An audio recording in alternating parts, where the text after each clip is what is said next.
saja yang mengatakannya. Ucap Tetua Sun. Aku kemari hanya untuk mengantarnya. Aku juga tak tahu apa tujuannya. Oh iya, aku hampir lupa. Muridmu sudah kehabisan banyak darah tuh. Ucap Tetua Agung Guyan. Gawat. Dia bisa-bisa mati. Kalau dia mati kehabisan darah. Semua ini gara-gara kalian. Ucap Tetua Sun. Bukankah tadi dia hampir dimakan Lion Beast gara-gara kau? Tanya Tetua Guyan. Aku berusaha melatihnya. Aku akan menolongnya sebelum dia tewas. Tapi kalian malah membuatnya menunggu lama. Ucap Tetua Sun. Taiwu sudah tak sadarkan diri karena kehilangan banyak darah. Tapi syukurlah dia masih bernafas. Aku akan memberinya pil penambah darah dan mengobati luka luarnya. Ucap Tetua Sun. Tetua Hakyun. Apa kau belum ingat untuk apa kau kemari? Tanya Guyan. Entahlah, aku belum yakin. Ucap Tetua Hakyun. Katakan saja sesuatu dan segera pergi dari sini. Ucap Tetua Guyan. Sepertinya aku ingat. Begini, aku kemari untuk memintamu melepaskan Taiwu. Karena dia adalah pengawal pribadi Pangeran Xiao Tian. Ucap Tetua Hakyun. Apa urusannya denganku? Mau dia pengawal pangeran atau apapun. Dia telah jadi muridku. Aku tak akan membiarkannya pergi sebelum aku berhasil membuatnya menerobos. Jawab Tetua Sun. Hai, kau ini keras kepala sekali. Topeng Bencana telah menghancurkan sekte wilayah murid luar dan membunuh para tetua demi untuk melindungi Pangeran Xiao Tian. Jika kau menyandera Taiwu, aku takut Topeng Bencana datang kemari dan malah menghancurkan wilayah murid inti. Ucap Tetua Hakyun. Memangnya apa hubungan Topeng Bencana dengan Pangeran Xiao Tian? Kenapa dia malah menghancurkan sekte? Bukankah dia tetua pelindung sekte kita? Tanya Tetua Sun. Anggap saja dia adalah keluarga dari Pangeran Xiao Tian. Apa kau masih ingin bertanya? Tanya Tetua Hakyun. Baiklah, aku akan mengembalikannya. Tapi biarkan aku menyembuhkannya terlebih dulu. Kalau dia dikembalikan dengan tubuh penuh luka, itu juga berbahaya bagi kita kan? Tanya Tetua Sun. Baiklah. Karena ucapanmu masuk akal, kami akan pergi. Ingatlah, kembalikan Taiwu setelah kau menyembuhkannya. Ucap Tetua Hakyun. Ingat baik-baik ya. Meski tetua pendiri sekte mudah lupa, aku mendengar semuanya. Kau tak boleh ingkar janji. Pangeran Xiao Tian telah meninggalkan sekte karena pernah menjadi buronan sekte. Dan karena poster yang dibuat Chunku, wilayah sekte murid luar dihancurkan oleh Topeng Bencana. Kalau kau sayang nyawamu, kembalikan Taiwu secepatnya. Ucap Tetua Guyan. Baik Tetua Agung Guyan, aku akan mengingatnya. Ucap Tetua Sun. Tetua Guyan dan Tetua Hakyun terbang meninggalkan Tetua Sun. Akhirnya mereka pergi juga. Aku tak terima jika ada orang yang tak bisa berkembang di bawah bimbinganku. Aku harus mengetahui siapa yang membantu Taiwu berkultivasi selama ini. Sampai aku mengetahui teknik apa yang dia gunakan untuk menaikkan kultivasi Taiwu, aku tak akan menyerah mencari tahu siapa identitasnya. Ucap Tetua Sun. Tetua Sun membawa Taiwu pergi dari tempatnya. Dia berusaha menyembunyikan Taiwu agar para tetua tak bisa menemukannya. Dia berencana mengurung Taiwu hingga menemukan semua rahasianya. Tapi tepat sebelum dia pergi, Jenderal Tailong telah sampai ke lokasi. Dia mencium aroma darah Taiwu yang sedang digendong Tetua Sun. Taiwu! Teriak Jenderal Tailong. Apakah itu ayah? Pikir Taiwu. Meski Taiwu terlihat tak sadarkan diri, dia berusaha agar tetap sadar. Dia bisa mendengar semua suara sambil menutup mata. Meski dia tak bisa bergerak, tak ada satupun suara yang tak bisa dia dengar. Tetua Sun menghentikan langkahnya karena dia mendengar teriakan Tai Long. Saat dia membalikkan badan, dia melihat seorang pria yang sedang menaiki Lion Beast. Dengan dua tangan yang dilapisi tanah membentuk cakar raksasa. Setelah diperhatikan, cakar raksasa itu terlihat begitu keras. Dengan mata yang berwarna merah, Tai Long terlihat seperti hewan buas yang haus darah. Siapapun kau yang mengangkat Tai Wu, lepaskan dia atau kubunuh kau, teriak Tai Long. Cih, kau pikir kau siapa? Hanya karena menunggangi Lion Beast kau bertingkah sok kuat. Apa kau tahu aku adalah seorang dewa petarung bintang 2? Ucap Tetua Sun. Aku tak tahu kau berkata apa, tapi aku pastikan kau tak akan bisa hidup lama jika berurusan denganku, teriak Tai Long. Cih, menjengkelkan, ucap Tetua Sun. Tetua Sun melempar tubuh Tai Wu ke daratan. Dia melesat begitu cepat ke arah Tai Long. Kecepatannya tak bisa dilihat oleh para jenderal petarung sekalipun. Bahkan petarung legenda pun kesulitan melihat gerakannya. Tetua Sun mengeluarkan hawa membennu seorang dewa petarung. Lion Beast yang ditunggangi Tai Long gemetar ketakutan, karena dia takut mati. Sedangkan Tai Long yang tak bisa merasakan hawa keberadaan makhluk hidup di sekitarnya, tak terpengaruh sedikit pun. Dia tak terlihat sesak napas atau gemetar karena memang tak bisa merasakan hawa membunuh yang dikeluarkan Tetua Sun. Wah wah wah, tak kusangka kau bisa menahan hawa membunuhku. Apa kau juga seorang dewa petarung? Tanya Tetua Sun. Tai Long hanya diam, karena dia tak bisa mendengar suara manusia.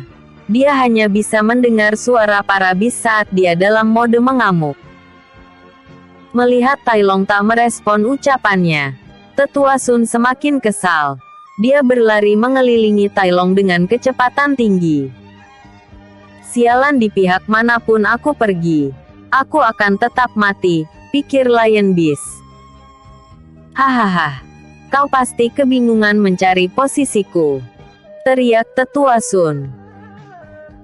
Tetua Sun berlari mengelilingi Tai Long yang sedang menaiki Lion Beast. Dia berusaha mencari celah untuk menyerang. Dengan kecepatan tinggi, dia pikir Tai Long tak bisa mengikuti gerakannya. Saat dia memutuskan menyerang dari belakang, di luar dugaan Tai Long menusuknya dengan cakar raksasa. Tai Long bisa membaca gerakan Tetua Sun karena tubuhnya terkena darah Tai Wu. Tak peduli dia mencoba tipuan apapun, Tai Long bisa merasakan keberadaannya. Karena Tai Long bisa mencium letak darah Tai Wu yang menempel pada tubuhnya.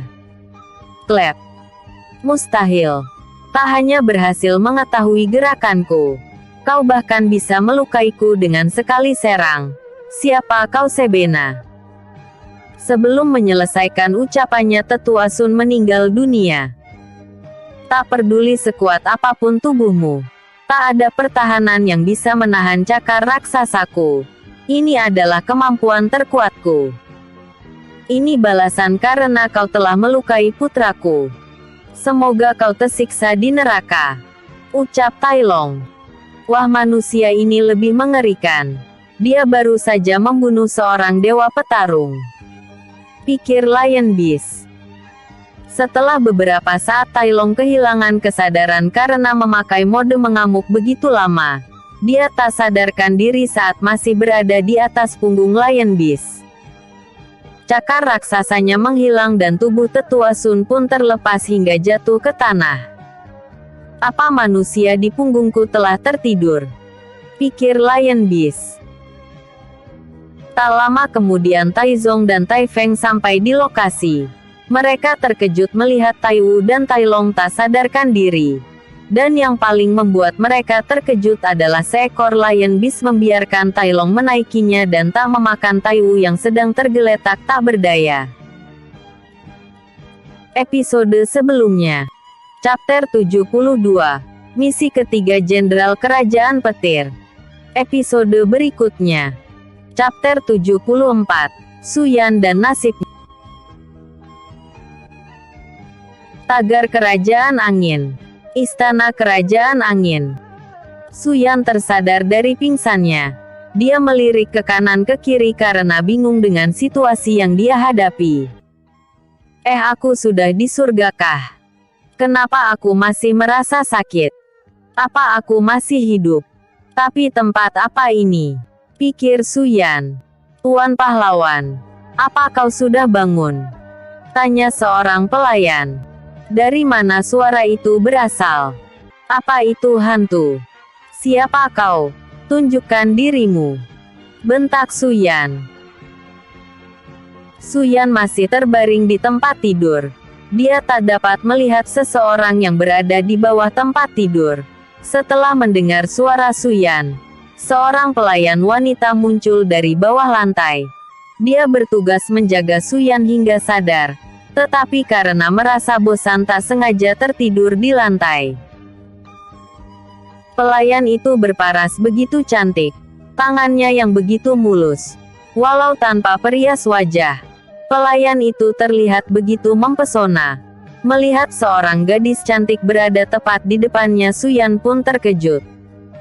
Apa aku masih bermimpi? Atau aku sudah ada di surga? Kenapa seorang bidadari muncul di hadapanku? Ya Tuhan, jika ini mimpi biarkan aku terus bermimpi. Jika ini nyata aku lebih bersyukur. Tolong biarkan dia tetap di sampingku. Ufap Suyan. Ah Tuan, kau terlalu berlebihan. Aku tak secantik itu. Aku hanya pelayan di sini. Dan tugasku memang untuk melayanimu. Jawab pelayan itu. Kau tidak bercandakan. Hehehe. Ucap Suyan. Tentu saja. Aku di sini atas perintah raja. Karena kau sudah dianggap pahlawan, aku akan menjadi pelayan pribadimu. Ucap pelayan itu. Memangnya apa yang kulakukan hingga dipanggil pahlawan? Tanya Suyan. Kau kan berhasil menghadang 3.000 prajurit kerajaan kabut seorang diri. Kalau tidak ada tuan di sana, mungkin keluargaku juga akan dalam bahaya. Karena serangan yang mendadak itu. Jawab pelayan itu. Begitu ya. Syukurlah kalau perbuatanku berdampak baik. Ucap Suyan sambil tersenyum. Tuan pahlawan, apakah kau perlu sesuatu? Aku akan melakukan apapun yang kau minta. Katakan saja jika memang memerlukan sesuatu. Ucap pelayan itu. Di dalam hati Suyan kini sedang ada perdebatan. Tagar alam pikiran Suyan. Suyan, sikat saja dia. Kau bisa bersenang-senang setelah hampir mengalami maut. Setidaknya kau bisa menghilangkan keperjakaanmu. Ucap hati jahat Suyan. Hei, jangan dengarkan dia. Kau tak boleh menodai seorang wanita yang dengan tulus ingin membantumu. Dia melakukan ini untuk balas budi. Kau tak boleh memanfaatkan situasi ini. Ucap hati baik Suyan. Kau ini. Gara-gara kau Suyan masih perjaka hingga sekarang. Berhenti membuatnya bingung. Teriak hati jahat Suyan. Kalau mau kehilangan keperjakaan, lakukan dengan wanita yang mau dijadikan istri. Baru boleh. Sambung hati baik Suyan. Kalau begitu tanya kepadanya mau jadi istrinya tidak. Kalau mau langsung hajar. Ucap hati jahat Suyan. Wah, boleh juga idemu. Ucap hati baik Suyan. Tapi kalau dia menolak bagaimana? Lagian kalau dia menerimanya karena balas budi juga aku merasa menyesal. Jika dia mau jadi istriku, aku harus menikahinya dulu kan? Tanya Suyan. Benar juga kata Suyan. Hampir saja aku terjerumus olehmu hati jahat. Ucap hati baik Suyan. Hei, apa kau ingin dia perjaka selamanya?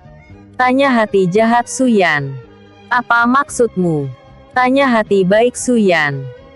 Kalau dia setuju jadi istri, lebih baik hajar saja langsung selagi dia hilaf. Ucap hati jahat Suyan. Benar juga. Selama ini kan tak ada wanita yang menyukainya. Jawab hati baik Suyan. Hei, kenapa kalian berkata seolah-olah kalau aku tak laku? Teriak Suyan. Bukankah itu kenyataannya? Tanya hati jahat dan baik Suyan. Sialan, bahkan aku dihina hatiku sendiri. Ucap Suyan. Hai dasar pria yang rapuh. Ucap hati jahat Suyan. Jadi apa yang harus saya lakukan? Tanya Suyan. Jangan kelamaan. Sikat aja langsung, hehehe. Ucap hati jahat Suyan. Jadi tak perlu menanyakan soal menjadi istri lagi nih? Tanya Suyan. Tak perlu. Kalau dia sudah kau makan, dia otomatis tak punya pilihan selain menikahimu. Hilangkan keperjakaanmu. Ucap hati jahat Suyan. Ya, aku setuju. Ucap hati baik Suyan. Tumben kalian kompak. Ucap Suyan. Ini semua demi masa depanmu. Ucap hati baik Suyan. Tagar alam nyata. Puan, apa kau tak apa-apa? Kenapa kau malah bengong? Tanya pelayan itu. Begini, apakah kau mau membantuku? Ucap Suyan sambil malu-malu. Membantu apa? Tanya pelayan itu. Aku malu. Kemarikan telingamu, aku akan membisikkan sesuatu. Ucap Suyan. Baiklah tuan. Sambung pelayan itu. Suyan membisikkan hal yang dia inginkan. Wajah pelayan itu langsung memerah karena tak menyangka kalau Suyan meminta sesuatu yang memalukan. Karena dia sudah berkata akan melakukan apapun. Dan memiliki hutang budi kepada Suyan karena melindungi kerajaan. Pelayan itu pun menganggukkan kepalanya. Asik. Sepertinya hari ini akan jadi hari yang indah. Pikir Suyan. Kita mulai dari mana? Tanya pelayan itu. Kita mulai dari ciuman saja dulu. Kemarilah, aku sudah tak tahan. Ucap Suyan sambil memonyongkan bibirnya. Suyan tak bisa menggerakkan tubuhnya. Oleh karena itu menyuruh pelayan itu mendekat. Tapi saat pelayan itu ingin mendekat, tiba-tiba, brak, pintu didobrak oleh seseorang. Dengan suara yang begitu lantang, pria yang mendobrak pintu itu berteriak. Suyan, apakah kau baik-baik saja? Karena terkejut, pelayan itu langsung memalingkan wajah melihat ke arah pintu. Suyan pun langsung melihat sumber suara. Saat dia melihat pria itu, ternyata itu adalah si gendut yang terlihat cemas. Brengsek, si gendut ini mengganggu saja. Kenapa setiap ada hal baik ingin terjadi padaku malah ada yang mengganggu? Pikir Suyan. Suyan, kau tak apa? Tanya si gendut. Ah, siapa tuan? Kenapa masuk dengan mendobrak pintu? Harusnya kau mengetuknya dulu. Ucap pelayan wanita di samping Suyan. Maaf. Aku adalah temannya. Aku begitu mengkhawatirkannya. Oleh karena itu aku datang dengan tidak sopan. Maafkan aku ya. Jawab si gendut. Maaf matamu. Gara-gara kau aku jadi gagal tahu. Teriak Suyan. Gagal apa? Kau kan berhasil menjadi pahlawan. Aku tak menyangka kau mau mengikuti medan perang. Kupikir kau seorang pecundang. Ngomong-ngomong, kenapa kau tak bilang kalau keluar penginapan? Tanya si gendut. Tak ada apa-apa. Aku hanya mendengar terompet aneh. Dan pergi ke suara itu. Saat melihat ada perang, aku langsung bersemangat dan mengajukan diri untuk mengikuti perang. Karena aku ingin melindungi kerajaan ini. Bagaimanapun kerajaan ini telah menampungku selama beberapa hari. Ucap Suyan. Wah, seperti yang diharapkan dari Tuan Pahlawan. Ucap pelayan di sampingnya. Dilihat dari manapun, cerita yang dia katakan pasti bohong. Tapi kasihan juga kalau aku menjelekkannya di depan orang. Sepertinya dia menyukai pelayan di sampingnya. Pikir si gendut. Sial, kenapa si gendut diam saja? Apa dia menyadari kebohongan dari ceritaku? Jangan sampai dia menghancurkan reputasi yang baru saja ku dapat. Pikir Suyan. Sepertinya aku mengganggu ya. Aku pergi dulu. Kalian lanjutkan bersenang-senangnya. Ucap si gendut. Ah, tidak kok. Kau sangat membantu di sini. Kalau kau ingin bicara dengan temanmu silahkan saja. Aku akan pergi keluar sebentar. Ucap pelayan itu. Membantu, dia bilang. Bukankah berarti dia memang tak menyukai Suyan? Waduh, kasihan amat tuh anak. Pikir si gendut. Sepertinya kau akan bernasib perjaka untuk selamanya. Ucap hati jahat Suyan. Kesempatan terakhir telah hilang. Ucap hati baik Suyan. Sialan, semua ini gara-gara kau gendut. Teriak Suyan. Iya maaf. Aku akan pergi. Berdoalah semoga wanita itu kembali. Aku akan pergi sekarang. Nikmati waktumu ya. Berjuanglah saudaraku. Ucap si gendut sambil melangkah pergi keluar ruangan. Sejak kapan aku jadi saudaramu? Pergi sana, dasar perusak suasana. Teriak Suyan. Sialan, gagal lagi dapat wanita. Pikir Suyan. Episode sebelumnya. Chapter 73. Menyelamatkan Taiwu. Episode berikutnya. Chapter 75. Gelang pengukur kekuatan.